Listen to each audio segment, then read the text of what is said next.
And it's funny when you do the dialogue replacement, you don't just do the lines. Yeah.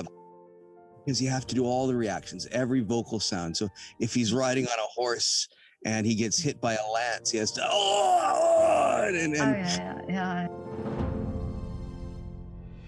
Nice to meet you, Petra. Hi, nice to meet you, Mike. Thank you so much for your time and for agreeing to speak to me. I know that you are involved in this production, is The Siege of Robin Hood, with Dave Beamish. Yeah, Dave Beamish and Peter. Yeah. And I actually saw him post something on Instagram, and then I heard that you were involved in the sound of this production. Yes, I was. Well, basically we did the post-production audio. We did the ADR here. Yeah. So dialogue replacement. We did that in Vancouver. David's in Vancouver. He came into the studio and he redid his dialogue. Well, I see. When you're doing period pieces in with horses and crowds, and you try to reenact that stuff, it's really hard to play microphones in positions that that are effective. So you know, you level your microphone on your chest. You know, where do you hide a riding horse? You know, the other person has to ride a and so we came into the studio here and re-recorded a whole bunch of his dialogue, and he had to react all his parts. Oh, I see. But isn't that complicated to put the dialogue then with the scenes? Not with professionals like David. He's amazing. Really?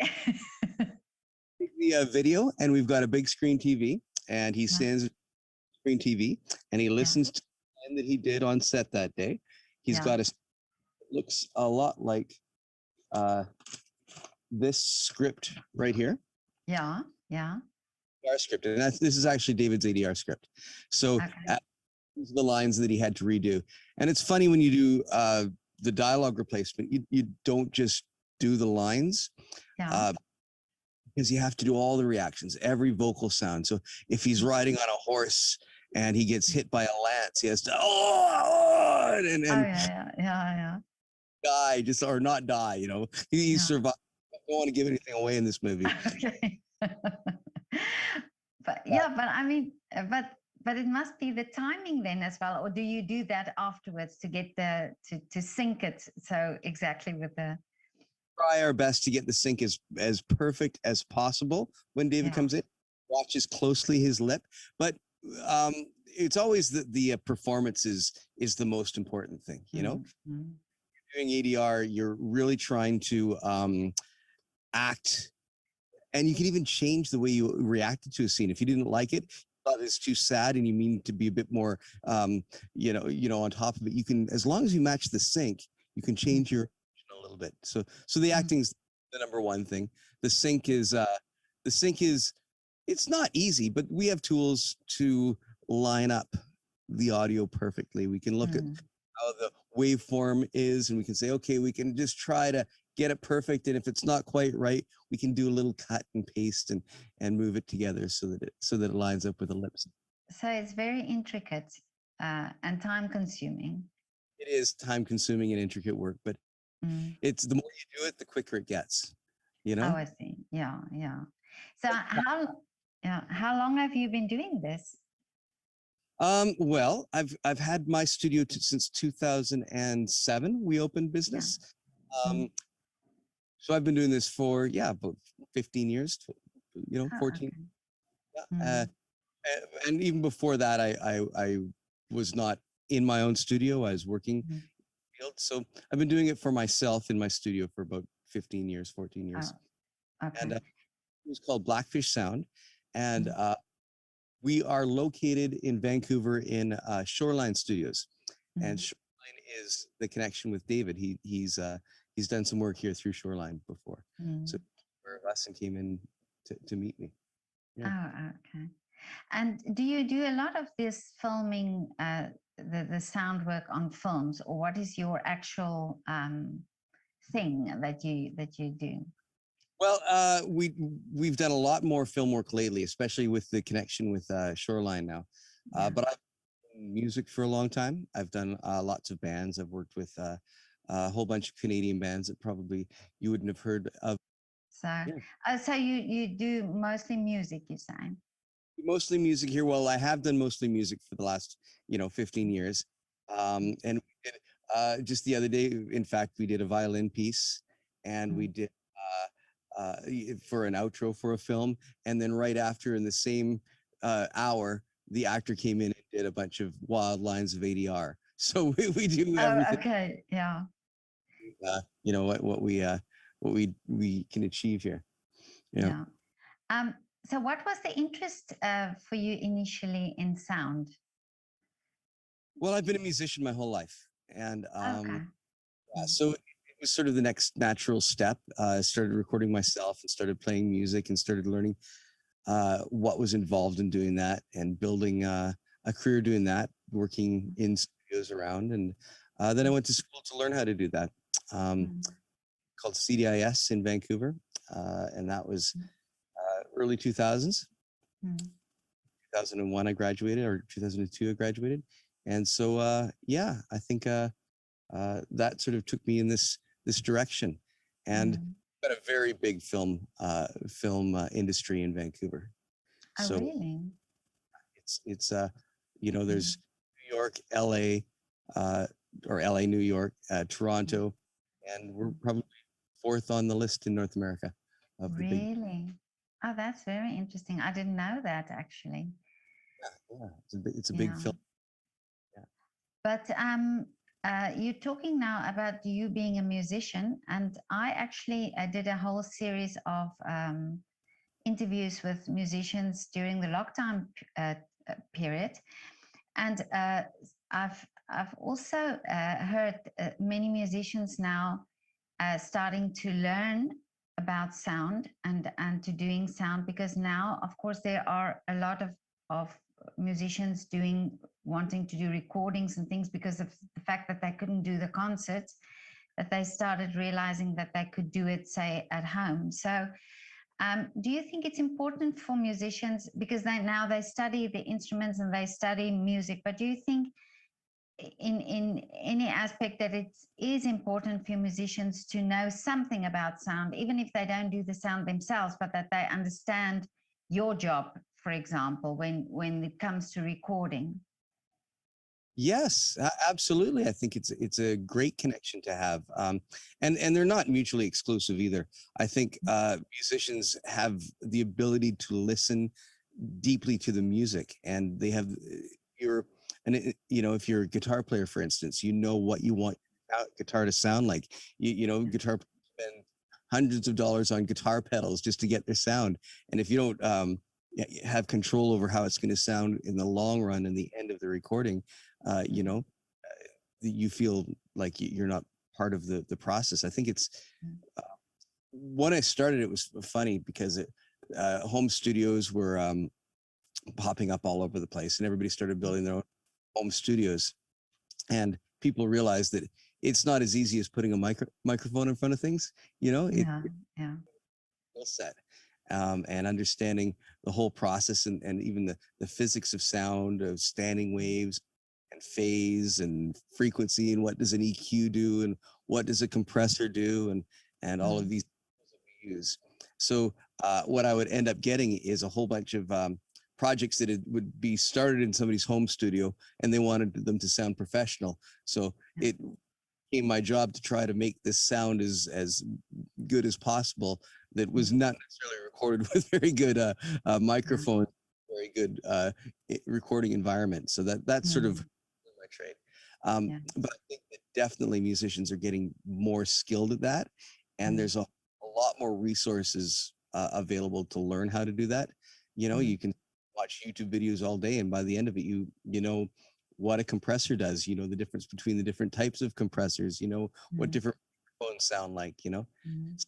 So yeah, there's definitely it's a lot more accessible to musicians, and I think that they go hand in hand. I absolutely think they go hand in hand. musician and being able to hear and know what you want from the music to be able to capture that. That's a good thing to be able to do. Mm. Were you affected at all during this pandemic in your job? Because of course you need to work in a studio environment with people, and that was probably not possible.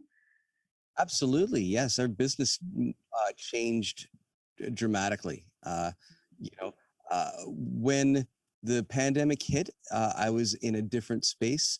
I had right now I've got about 450, 500 square feet of space. And I was in a different studio. We had about almost 2,000 square feet, and we had a venue, and we supplemented. We had bands playing, and that was one of the connections. We could record bands live, or we had a stage. And it was a great connection to musicians, and we were part of the scene and the music scene in Vancouver. And when COVID, in March of 2020, we had to change our business model entirely. And so I did a couple of short films back then, working with Shoreline Studios or with Mike Woolen from Shoreline. And we realized, it might be a good idea to move into this facility, this Shoreline, and then they have sort of a built-in audio department, and it focused a lot more on post-production or production work for film and TV. Yeah, I think a lot of people had to rethink and to make some changes to how they do business, and of course also people also from the artists. I think they also do things in a different way, and maybe we are more appreciative of each other as well. Understanding how important all these little links in the chain are, I think that's exactly what, the more you try to do it yourself, the more you realize what the person that is capturing your performance goes through to try to give it to you, so you become a lot appreciative of each other. And yeah, we had to do a hard shift. Everybody had to do a hard shift. The arts community was really affected adversely. There's still, I don't know what's happening in Austria, but in Vancouver, we're going back into they're doing vaccine passports here now. They really want to, and we're back into a mask mandate. So yeah, our cases are rising with the Delta variant. So we're back starting to open, and now we're back into it a little bit. So what is the next step for you? What is your next project that you are working on at the moment? Oh, well, that's right now I'm working with a band. We're doing a record. We're doing lots of films here. There's constantly, every day is a new day here. Really? Working on a quartet of piano players. Yeah. Every day there's a new challenge or how are we going to record this today? We just finished a pageant, filmed live in the theater, and we mixed that and all sorts of did a bunch of ADR for that. So it's always changing. What's the next? Who knows? Every day is new. Every day is something, but that's so exciting, isn't it? Because it can't be boring. It is really exciting, and when I say challenging, I mean it's they're very similar. We're doing capturing sound in a beautiful quiet environment and capturing the best possible sound that we can. So if you've got this environment and we've got these tools, we can do a really good job. So challenging, not as much as it used to be. Oh, okay. Mike told me about this virtual, what do you call it? VR? And the VR studios that we're working on. Yeah. Talk with Mike Woolen, is that correct? Yeah. He told me about this. And are you also involved in those things, those projects? We're talking about it. We've been working towards building that capability with Unreal. So if there's a lot of work that's going that way. Probably the most famous example is like the Mandalorian on the Disney Channel. Are you familiar Yeah, with he that? told me about that. Yeah. Mm. Instead of green screens, you go to an LED screen, and so you Yeah. have a whole different uh, put people anywhere you want. And there's Mm. also a sound element involved in that. Uh, Mm. uh, you can do ambisonics, three-dimensional Mm. sound, have your sound coming from anywhere. So that's quite a whole new set of uh, a whole new horizon. If Yeah. we get on the front end of that, which is our plan and what we're Mm. working to, love to be a part of that. So would it in fact be possible to uh, do something from where you are to here in Vienna, for example?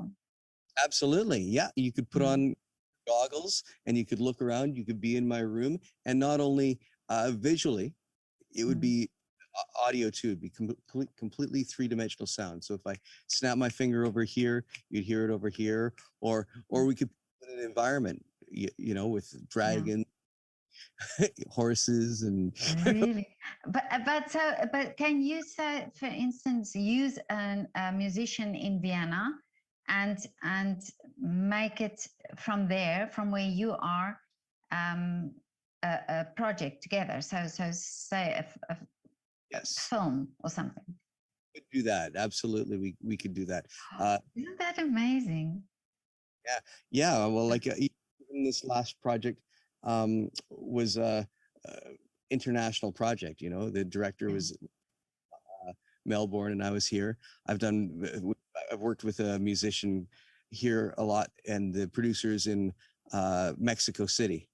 So Mm. we go forth, and it goes both ways too. If I'm producing, I can produce somewhere else, and then fly in the music, and then it comes back and forth that way.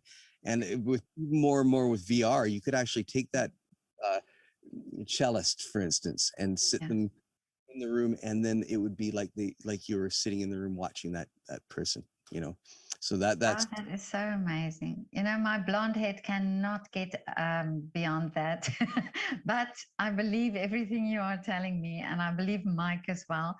I had a little look. He sent me some videos, and yeah, it's so interesting. I find it so fascinating, what you are able to do with that. oh yeah, I do too. I'm completely Yeah. fascinated, and the more I look into it, the more I'm excited by the possibilities. Because we've hardly even touched on it. Yeah. We're delivering media in television, and now more and more people are having computers at home that they can have VR systems. Mm. And I don't think we've really figured out how to deliver this media to people. How can we Yeah. put in you know Carnegie Hall and have them have Yeah. that of being there, and when you Yeah. look around, hear the environment changing and see the environment changing, and you Mm. can even have multiple people in that environment having conversations. And I think in this world we're talking about now, where we're still scared to have physical contact, we still need it, Yeah. right?